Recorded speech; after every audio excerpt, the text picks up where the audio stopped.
बिस्मिल्लाहिर्रहमानिर्रहीम। मेरे घर की तमाम खुशियों में सूरतुल बकरा का बहुत बड़ा हाथ है और हिस्सा है।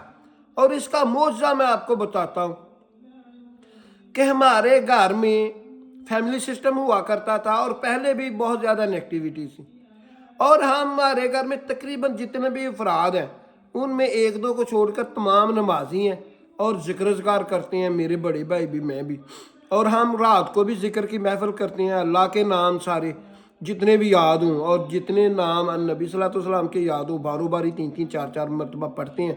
और ज़िक्र ज़कार आयतुल कुर्सी का कुरान जीत भी पढ़ते रहते हैं, नमाज भी पढ़ते हैं। उसके बावजूद मेरी शादी जब हुई है और मैं अलहदा हो गया हूँ, मैं रात को अपने खेतों को पानी लगाने के लिए गया हूँ। तमाम हर को अपने कमरे में सो रहा था और मैंने अपनी वाइफ को कहा कि तुम ना कुंडा लगा लो। वो आई है, उसने कुंडा लगाया। रात 11 बजे का वक्त था, मैं सर्दी थी चला गया।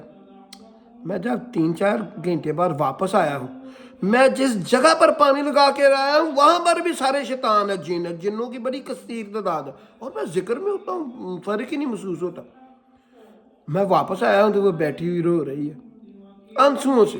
मैंने कहा क्या हुआ? उसने बात बताई है, दिल भी हिला दिया। उसने कहा बाहर दरवाजा खटका है, तुम्हारे बड़े भाई ने दरवाजा खोल दिया और लंबी लंबी बाजुओं वाला और पतली पतली बाजुएं और लंबे लंबे आदमी है, वो मेरे सर की जानब से आता है। तो वो रो रही थी। अल्लाह के हुक्म से आयतुल कुर्सी का दम किया।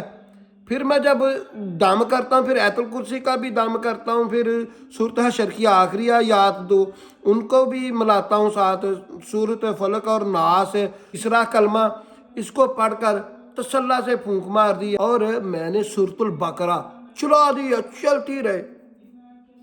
फिर नहीं किसी की औकात हुई कि मेरा कमरा तो बड़ी दूर की बात है, वो मेरे घर की दलीज भी पार कर जाए। मैंने किसी अमल से हिसाब लगवाया कि क्या बात है। उन्होंने कहा कि अब तुम्हारे घर में बसेरा है और अब भी है, पर मैं अपना जिक्र करता हूँ, वो मुझसे बहुत दूर रहते हैं। इसलिए घर पर सूरतुल बकरा दिन को भी चलाएं, रात को भी चलाएं, अपने रिज़्क में खैर बरकत में इजाफा करें और अपनी ज़िंदगी में सुकून पाएं। और लड़ाई झगड़ा, जादू टूना, हर किस्म का काला जादू, सफ़ेद जादू, नजर बाद लड़ाई झगड़े से अपने आप को बचाएं। अपनी दुआओं में याद रखें। अल्लाह हाफ़िज़।